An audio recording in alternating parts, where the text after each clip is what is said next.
This video is made for educational purpose only. दोस्तों आप इस न्यूज़ के बारे में तो आप जान ही रहे होंगे। एक स्टूडेंट की ज़िंदगी में शायद सबसे पेनफुल मोमेंट वो नहीं होता जब कोई एग्ज़ाम टफ आ जाए, बल्कि वो होता है जब आप महीनों तक मेहनत करें, अपनी सोशल लाइफ को सेक्रीफाइस करें, दोस्तों के साथ आउटिंग्स छोड़ दें, देर रात तक पढ़ाई करें और फिर अचानक एक दिन न्यूज़ आए पेपर लीक। उस मोमेंट पर सिर्फ एक एग्ज़ाम नहीं टूटता दोस्तों, कई स्टूडेंट्स का कॉन्फिडेंस टूट जाता है। कई स्टूडेंट्स के दिमाग में एक साथ हज़ारों सवाल आने लगते हैं। क्या मेरी मेहनत बेकार चली गई? क्या अब फ्यूचर सिक्योर है? क्या सिस्टम पर भरोसा किया जा सकता है? और सबसे बड़ा सवाल, अब आगे क्या होगा? दोस्तों अगर हाल ही में हुई ऐसी इंसिडेंट्स को देखकर आपके मन में भी ऐसे सवाल आ रहे हैं तो इस वीडियो को बिल्कुल आखिर तक ज़रूर देखिएगा, क्योंकि आज मैं सिर्फ प्रॉब्लम की बात नहीं करने वाला हूं। आज हम बात करेंगे ऐसी सिचुएशन में आप मेंटली स्ट्रांग कैसे रहना है, फ्यूचर को कैसे सिक्योर करना है और क्यों 2026 में स्मार्ट स्टूडेंट सिर्फ एग्जाम प्रिपरेशन पर डिपेंड नहीं कर रहे बल्कि स्किल्स पर भी बिल्ड कर रहे हैं। नीचे कमेंट करके जरूर बताना दोस्तों कि आप किस चीज की प्रिपरेशन कर रहे हो। वीडियो को एंड तक जरूर देखिएगा और वीडियो अच्छी लगी तो एक लाइक जरूर कर देना। तो दोस्तों आइए शुरू करते हैं और जानते हैं सब कुछ A to Z। सबसे पहले खुद को ब्लेम मत करो दोस्तों। सबसे पहली और सबसे जरूरी बात, अगर पेपर लीक जैसी कोई भी इंसिडेंट होती है तो उसकी रिस्पॉन्सिबिलिटी आपकी नहीं है, लेकिन अनफॉर्चुनेटली सबसे ज़्यादा स्ट्रेस और प्रेशर स्टूडेंट्स ही लेते हैं। कई स्टूडेंट्स खुद को दूसरों से कंपेयर करना शुरू कर देते हैं, कुछ स्टूडेंट्स ओवर थिंकिंग में चले जाते हैं, कुछ फ्यूचर को लेकर इतना डर जाते हैं कि पढ़ाई पर भी फोकस नहीं कर पाते। लेकिन मैं चाहता हूँ कि आप एक बात हमेशा याद रखें, आपका हार्ड वर्क कभी वेस्ट नहीं जाता। हो सकता है किसी एग्ज़ाम का रिजल्ट डिले हो जाए, हो सकता है सिस्टम में कुछ प्रॉब्लम्स आ जाएं, हो सकता है आपको अनफेयर सिचुएशंस का सामना करना पड़े, लेकिन जो डिसिप्लिन आपने डेवलप किया है, जो फोकस आपने बनाया है, जो कंसिस्टेंसी आपने अपने अंदर क्रिएट की है, वो आपसे कोई नहीं छीन सकता। आज नहीं तो कल किसी न किसी फॉर्म में वही मेहनत आपको फ़ायदा ज़रूर देगी। इसलिए सबसे पहले खुद को ब्लेम करना बंद कीजिए।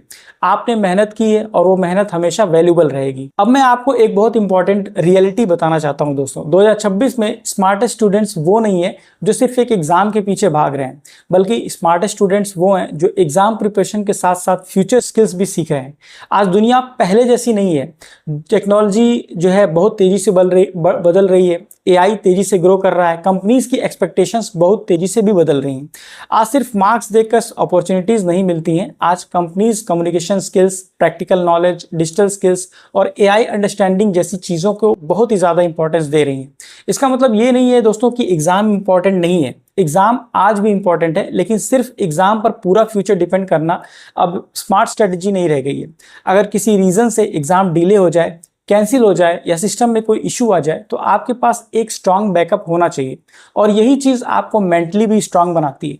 जब आपके पास मल्टीपल ऑप्शंस होते हैं, एक प्रॉब्लम पूरी जिंदगी को इम्पैक्ट नहीं कर पाती। अब बहुत से स्टूडेंट सोच रहे होंगे, भाई मैं तो मेडिकल एस्पिरेंट्स हूँ या इंजीनियरिंग स्टूडेंट हूँ या किसी डिफरेंट फील्ड से बिलोंग करता हूँ, मैं कौन सी स्किल सीख सकता हूँ?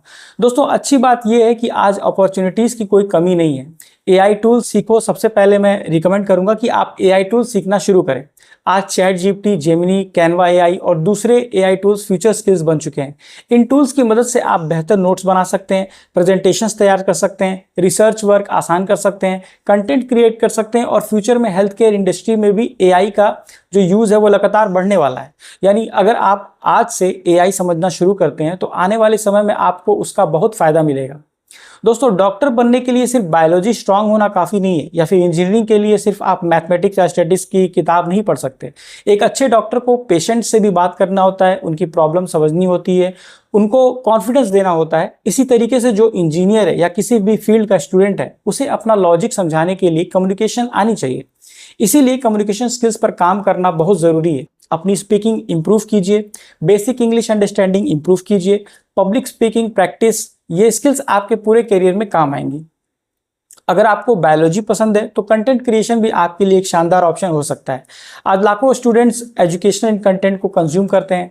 आप बायोलॉजी कॉन्सेप्ट्स एक्सप्लेन कर सकते हैं, स्टडी टिप्स शेयर कर सकते हैं, एजुकेशनल रील्स बना सकते हैं, यूट्यूब चैनल शुरू कर सकते हैं। और सबसे अच्छी बात दोस्तों, इससे आपकी नॉलेज भी मजबूत होती है। इसके अलावा आप फ्रीलांसिंग की बेसिक अंडरस्टैंडिंग भी डेवलप कर सकते हैं। फाइवर और अपवर्क जैसे प्लेटफॉर्म्स को एक्सप्लोर कीजिए। Presentation making, notes designing, research support और बेसिक एडिटिंग जैसी सर्विसेज भी आप सीख सकते हैं।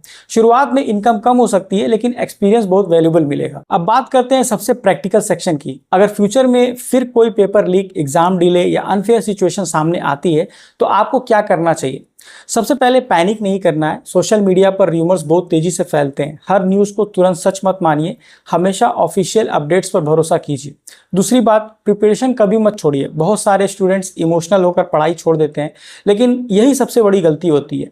सिस्टम डिले हो सकता है लेकिन आपकी प्रिपरेशन फ्यूचर में फिर काम आएगी। तीसरी बात, हमेशा बैकअप प्लान तैयार रखिए। Skill learning, freelancing, AI skills, online internships और दूसरे एंट्रेंस ऑप्शंस को एक्सप्लोर करते रहिए। चौथी बात दोस्तों, अपनी मेंटल हेल्थ का ध्यान रखिए। स्ट्रेस होना नॉर्मल है लेकिन खुद को अकेला मत कीजिए। फैमिली से बात करिए, फ्रेंड से बात करिए, मेंटर से गाइडेंस लीजिए और पूरे दिन नेगेटिव कंटेंट कंज्यूम करने से बचिए। पांचवी और सबसे इंपॉर्टेंट बात है, इंटरनेट को सिर्फ एंटरटेनमेंट के लिए मत यूज़ करिए। आज इंटरनेट अपॉर्चुनिटीज से भरी हुई है। स्किल इंडिया, डिजिटल स्वयं, ग्रेट लर्निंग और गूगल फ्री कोर्सेज जैसे प्लेटफॉर्म्स से आप बिल्कुल फ्री में नई स्किल्स सीख सकते हैं। दोस्तों, अब मैं आपको 2026 की सबसे बड़ी रियलिटी बताता हूँ। आज सिर्फ मार्क्स एनफ नहीं है, एआई दुनिया बदल रहा है। डिजिटल स्किल्स की डिमांड बहुत तेजी से बढ़ रही है। फ्रीलांसिंग तेजी से ग्रो कर रहा है। रिमोट वर्क अपॉर्चुनिटीज लगातार बढ़ रही है। इसलिए स्मार्ट स्टूडेंट्स सिर्फ एग्जाम प्रिपरेशन नहीं करते, वो स्किल्स भी सीखते हैं, एआई टूल्स भी समझते हैं और अपने फ्यूचर के मल्टीपल ऑप्शंस भी तैयार रखते हैं। क्योंकि आने वाला फ्यूचर हाइब्रिड है। जो स्टूडेंट नॉलेज और स्किल्स दोनों को कंबाइन करेगा वही सबसे ज्यादा अपॉर्चुनिटीज क्रिएट कर पाएगा। अगर इस समय आप स्ट्रेस्ड हो, कंफ्यूज हो या फ्यूचर को लेकर वरीड हो तो मैं चाहता हूं कि आप एक बात हमेशा याद रखें, एक एग्जाम आपकी पूरी जिंदगी डिसाइड नहीं कर सकता। हो सकता है रास्ता थोड़ा डिफिकल्ट हो जाए, हो सकता है जर्नी थोड़ी लंबी हो जाए, लेकिन अपॉर्चुनिटीज कभी खत्म नहीं होती। और याद रखिए, स्किल कभी लीक नहीं होती, नॉलेज कभी वेस्ट नहीं जाता और कंसिस्टेंसी हमेशा रिवार्ड देती है। इसलिए खुद पर भरोसा रखिए, सीखते रहिए, ग्रो करते रहिए और कभी हार मत मानिए। अगर आपको आज की वीडियो दोस्तों हेल्पफुल लगी हो तो इसे किसी ऐसे स्टूडेंट के साथ जरूर शेयर कीजिए जो इस समय स्ट्रेस या कंफ्यूजन फील कर रहा हो। और अगर आप ऐसे ही job updates, future ready skills, AI tools, career growth और स्टूडेंट अपॉर्चुनिटी से जुड़ी वीडियोस देखना चाहते हैं तो चैनल को सब्सक्राइब कर लीजिएगा। और नीचे जो है आप कमेंट करके ज़रूर बताइए आप प्रिपरेशन किस लिए कर रहे हो, किसी भी चीज़ के लिए हो सकती है। और लाइक आप ज़रूर कर दीजिएगा वीडियो को, पहली बार आप चैनल को सब्सक्राइब करके बेल नोटिफिकेशन को ऑन कर देना, क्योंकि ऐसी वीडियोस मैं आप लोग के लाता रहता हूँ। मिलते हैं दोस्तों अगले वीडियो में, तब तक के लिए thank you, goodbye and take care.